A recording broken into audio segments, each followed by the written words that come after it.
की याचिका पर सुनवाई यहां पर वाराणसी की कोर्ट करेगी।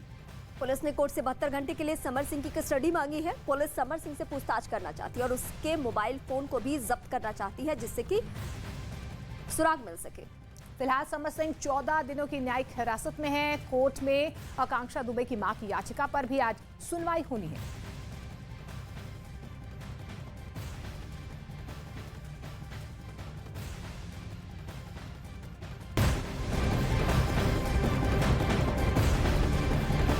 आकांक्षा केस में पुलिस की कार्रवाई पर कई तरह के सवाल उठ रहे हैं। इस बीच जिस होटल में आकांक्षा का शव मिला, उसका सीसीटीवी फुटेज अब सामने आ गया है। बिल्कुल, दावा यह भी किया जा रहा है कि पुलिस की गैर मौजूदगी में होटल के कमरे का ताला खोला गया। ये वीडियो 26 मार्च की सुबह करीब 10:30 बजे का बताया जा रहा है।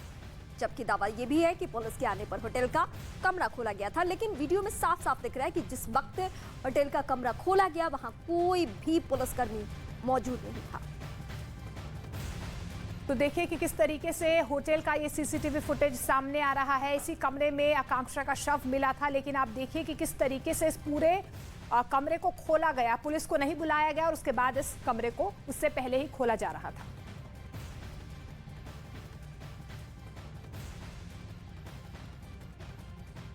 तो भोजपुरी अभिनेत्री आकांक्षा दुबे मामले में समर सिंह की मुश्किलें बढ़ती ही जा रही हैं।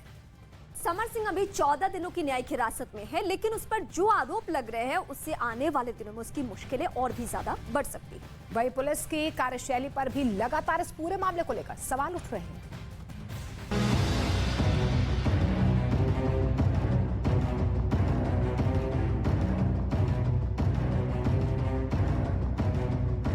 आकांक्षा दुबे की मौत की गुत्थी उलझती ही जा रही है और इस मामले में घेरे में है समर सिंह।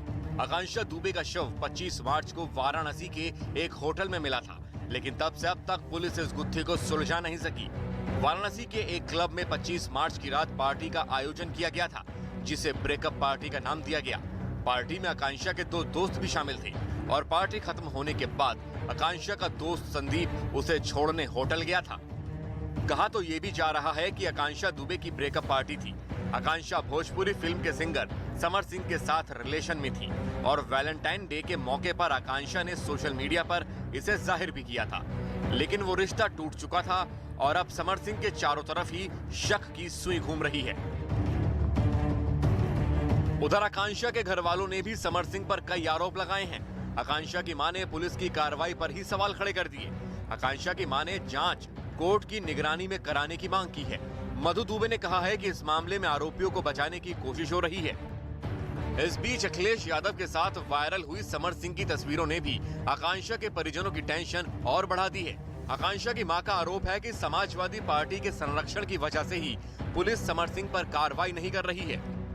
मेरी बेटी के केस में मुझे संदेह है कि जो दोषी है उनको सपा की नेताओं का संरक्षक मिला हुआ है, जिसकी वजह से मेरी बेटी की रिपोर्ट को सही तरह से नहीं लिखा गया और धाराएं भी कम लगाई गई है। इसके लिए मुझे प्रशासन पे भरोसा नहीं है। मैं माननीय योगी आदित्य नाथ से निवेदन करती हूँ, हाथ जोड़ के प्रार्थना करती हूँ कि वो केस अपने हाथ में ले और मेरी बेटी को न्याय दी जाए। कोर्ट में दायर याचिका में आकांक्षा की मां ने कहा था कि समर सिंह से आकांक्षा की मुलाकात करीब 3 साल पहले हुई थी। समर सिंह ने शादी का झांसा देकर उसके साथ शारीरिक संबंध बनाए और आपत्तिजनक वीडियो भी बना लिया। समर सिंह पर आकांक्षा को ब्लैकमेल करने और कमाई का पूरा पैसा हड़पने का भी आरोप है। आकांक्षा की मां ने ये भी कहा है कि 21 मार्च को समर सिंह ने किसी दूसरे वीडियो में काम करने पर आकांक्षा को जान से मारने की धमकी भी दी थी। आकांक्षा दुबे की मौत के बाद वाराणसी के लोगों में आक्रोश है। इससे पहले कोर्ट में पेशी के दौरान समर सिंह पर हमला भी हुआ था। इस दौरान लोगों ने पुलिस पर केस की जांच गंभीरता से नहीं करने का आरोप लगाया, साथ ही सीबीआई जांच की भी मांग की।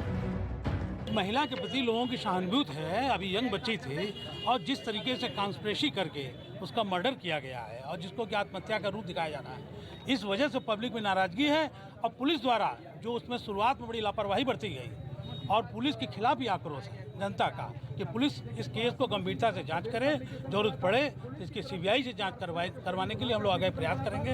आकांक्षा दुबे केस को लेकर कई तरह के सवाल उठ रहे हैं, तो समर सिंह की गिरफ्तारी के लिए भी पुलिस को खासी मशक्कत करनी पड़ी थी। वारदात के बाद से ही वो फरार चल रहा था, लेकिन गुरुवार को पुलिस ने उसे गाजियाबाद के राजनगर इलाके से गिरफ्तार कर लिया। बताया गया कि समर सिंह यहां 2-3 दिन से रुका हुआ था और सामान लेकर भागने की फिराक में था। यहां समर सिंह के अलावा कुछ और लोग भी मौजूद थे, जिन्हें पूछताछ के बाद छोड़ दिया गया। फिलहाल पुलिस इस मामले में अब उन लोगों की तलाश में जुट गई है जिन्होंने फरारी के दौरान समर सिंह की मदद की थी।